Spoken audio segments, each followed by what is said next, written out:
We will study during a major geopolitical conflicts which of these six major assets reacted the most initially and what will be their implication. And I'm using gold, crude oil, feeder cattle, euros currency, 10 years yield, and Nasdaq to represent each of the asset class because they're the most actively traded in their type. And my name is Kon Hao. My work in this channel, as always, is to study into the correlation between the different markets and uncovering potential opportunities. And before we discuss about this topic, please take some time to read into the disclaimer. And the objective is that with over the last 2 years, there's these two major conflicts. We're going to study into their reaction and ultimately what is its implication. And I'm going to call this Russia and Ukraine conflict as first and the Israel-Hamas conflict as second. Let's take a look at the oil. And most of us believe that in the conflicts, oil will move up first. And during the first, it reacted much on the upside. But during the second, it is quite muted. And for feeder cattle, during the first, it reacted on the downside. And the second, it reacted again on the downside as well. And euros, not much happening. During the first, nothing happened. And during the second, it reacted slightly on the upside. And interest rate, surprisingly, during the first, it went down. And during the second, it went up slightly.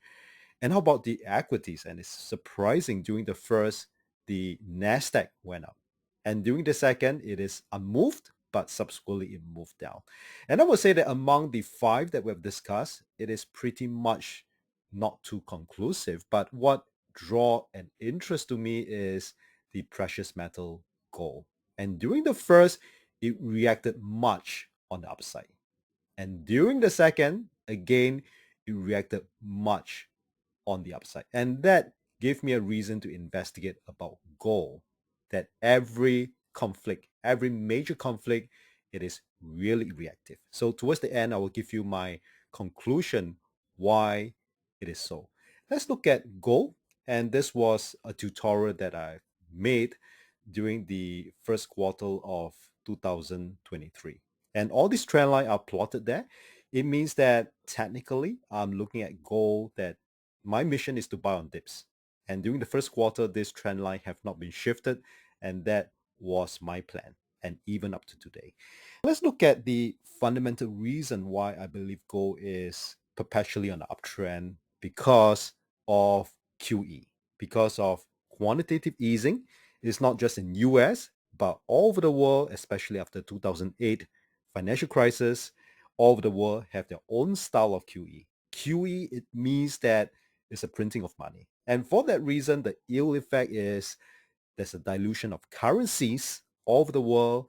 With that, gold is precious. As currencies dilute or weaken all over the world, gold appreciate. Now let's look at in 2008, and we know the story with QE 1, 2, 3, not just in US but all over the world, the gold appreciate. And then here comes the COVID-19, and again, not just in US, but all over the world, policymakers, central bank have their different style of QE. Again, the gold move up. And let's look at this zone that I've zoned out. And let's look at a bit closer. What happened here is that I've zoned this here because then was my plan since about 2021. I saw this a behavior that the gold seems to be trading sideways.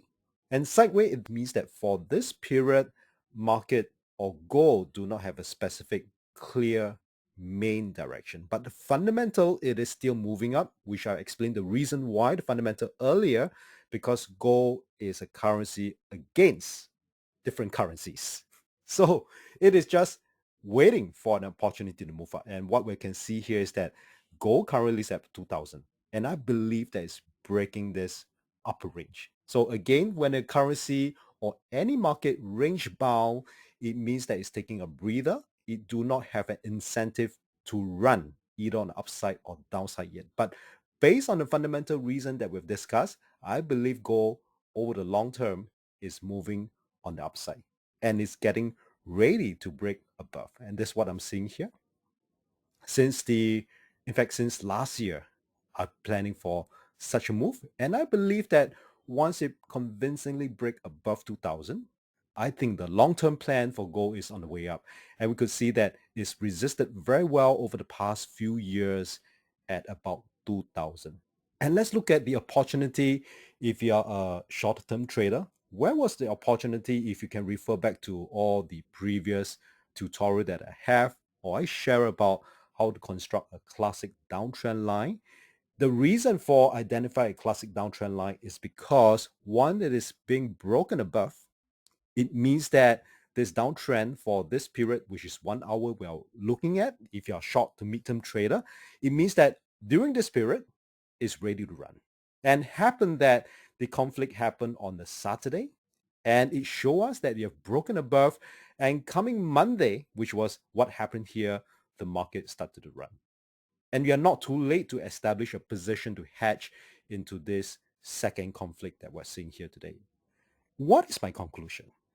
When assets like gold reacted the most to the past two conflicts, what is the implication? Now, this means that they are very sensitive to any major events or news or even data.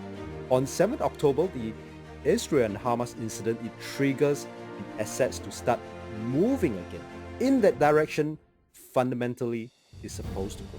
Join us in our weekly case study and discussion. You can find out more information on how you can do that by clicking on my profile icon. Feel free to leave any comments below. I'd love to exchange ideas with you. Really happy that you stayed through this tutorial. You have many great trading weeks